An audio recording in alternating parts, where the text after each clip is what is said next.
How to delete data on iPhone.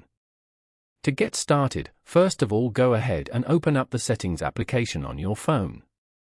Settings allow users to customize, control, and secure your device.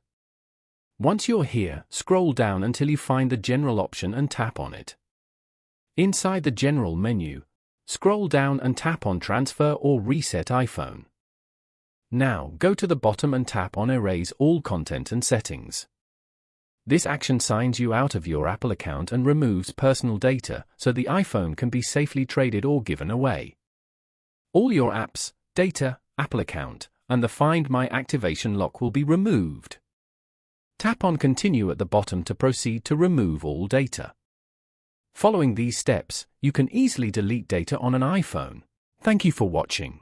Please leave a like if this tutorial helped you, or leave a comment below if you have any questions related to the video.